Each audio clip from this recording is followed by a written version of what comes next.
I don't know what this is all about right now. Hey everybody, this is Jared Scarlata, and this is episode 21 of Thrive TV. And today, we're going to talk about your shoes.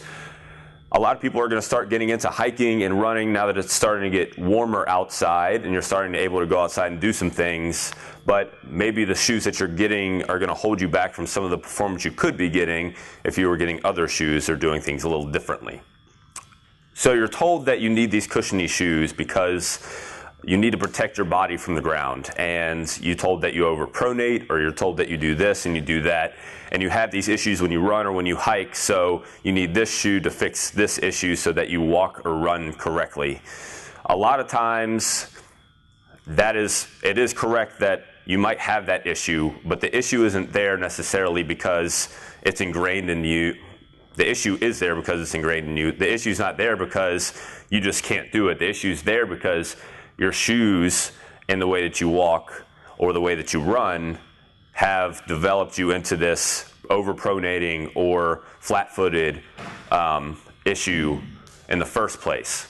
So you're going to go to your local run store and they're going to measure you and they're going to give you this shoe that fits you, that gives you the support that you need in your arch and gives you the support that you need around your foot in order for the shoe to do all the work so you don't have to.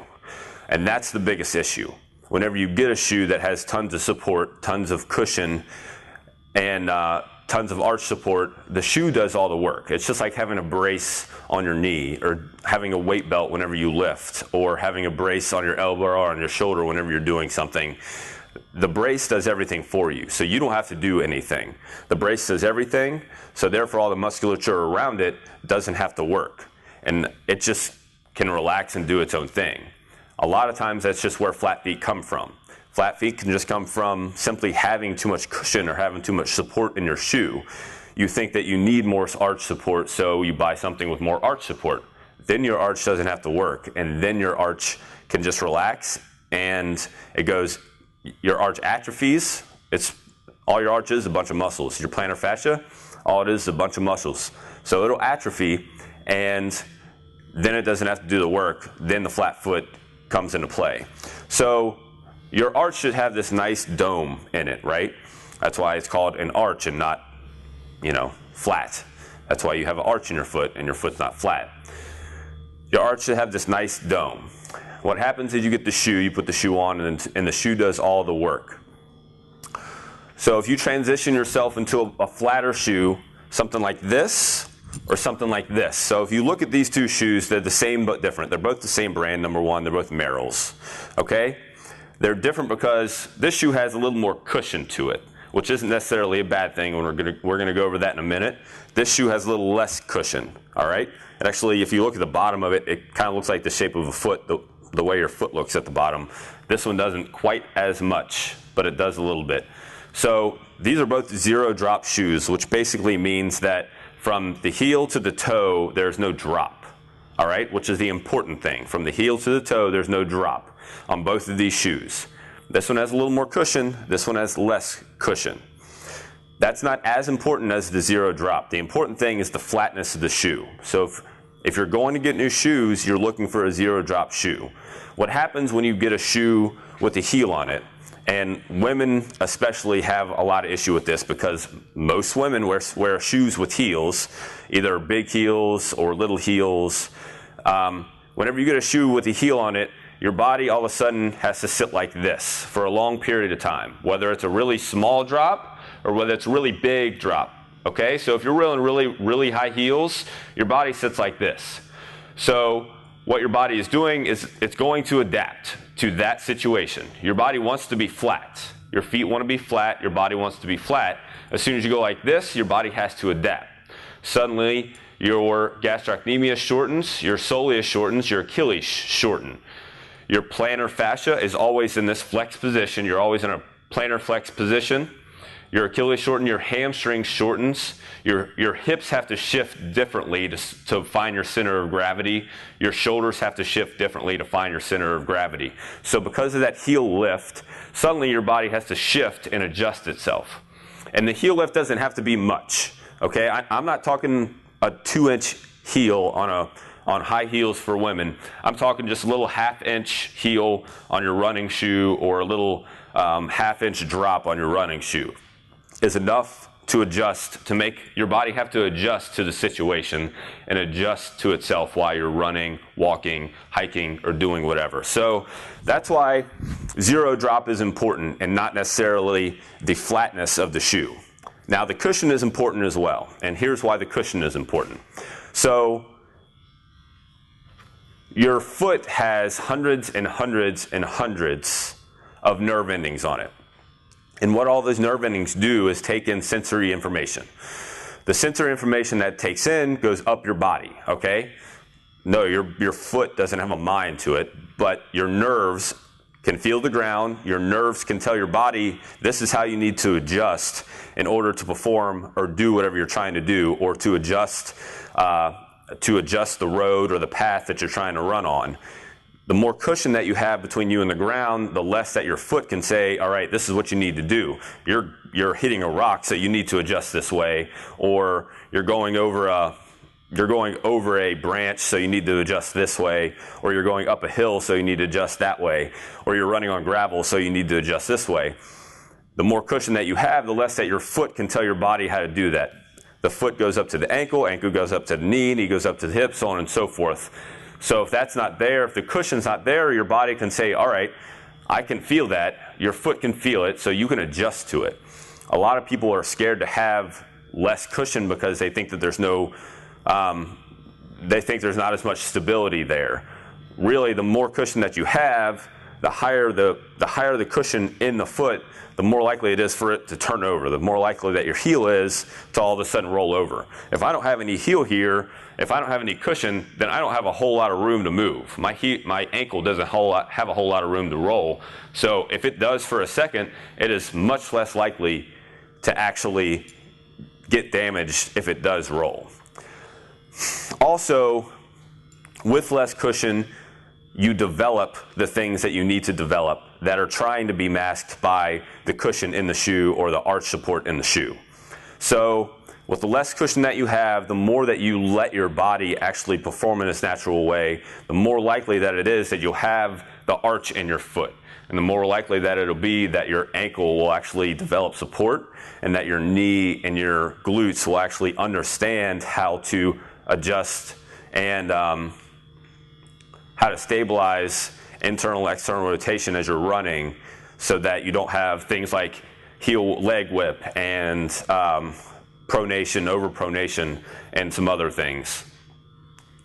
So whenever you have less cushion and you have less arch support, your body can actually develop in the way that it's supposed to develop. Your plantar fascia on the bottom of your foot can actually develop, and you actually will form that arch that you want and that you talk about. So a couple of things that you can do to start getting yourself into a better position to perform a little better and not have to worry about having these big cushion, thick arch support shoes. Number one is transitioning. So if you're sold and you say, all right, I want to go from this big thick shoe that I have to this Merrell, which is zero drop and has no cushion in it. How do I do it? I'm going to go buy them tomorrow, and I'm going to go run my 10 miles that I usually run in the day. I would tell you that that's a terrible decision, because you won't be able to walk the next day. Your arches will be killing you. You'll probably have some plantar fasciitis issue, and you probably won't be able to walk for a week. Why is that? Because your body, again, is used to the running with the cushion. Your body's used to the running with the heel. So if you automatically go to something that's flat, your body doesn't know what to do. It's just like lifting weights. If you haven't lifted weights for 5 years and you go in, you lift as hard as you can for 2 hours, you're not going to be able to move the next day, because your body doesn't know. Your body has not been able to adapt to it because it hasn't done it. That adaptation syndrome is not there. Syndrome. Sound like it's sick. Syndrome. So it's the same thing with shoes. It's the same thing with your body whenever you're going from a big heel to no heel, to lots of cushion to no cushion. You have to take your time to do it. Now, if you go straight from big cushion, big heel to no cushion, no heel, you need to take your time. If you're a runner, you need to start with walking, okay? And it needs to be a short amount of time. It can't be going out and walking even for 5 miles.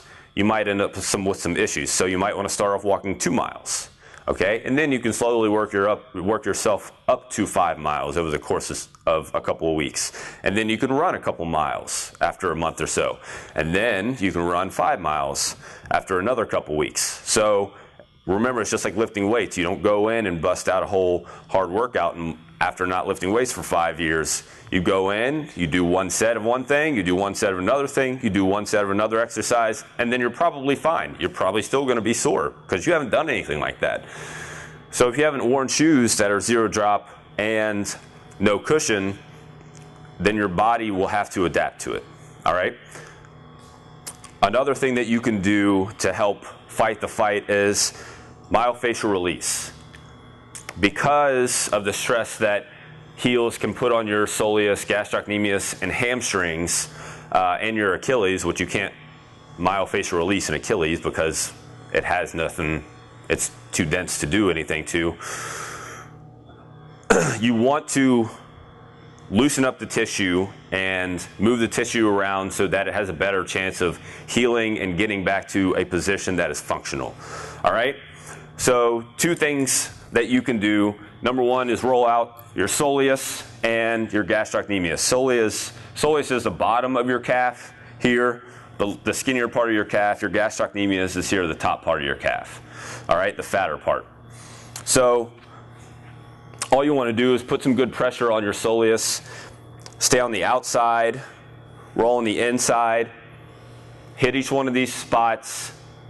You want to stay on each spot for about 20 or 30 seconds. If you find a really tender spot, you want to stay there a little longer. Then you want to move up to your gastrocnemius, and we want to stay on that spot for about 20 or 30 seconds. If you find a really tender spot, you want to stay there a little longer. All right? And then we move up into our hamstring.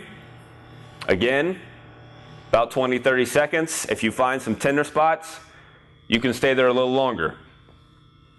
Tender spots mean bad tissue.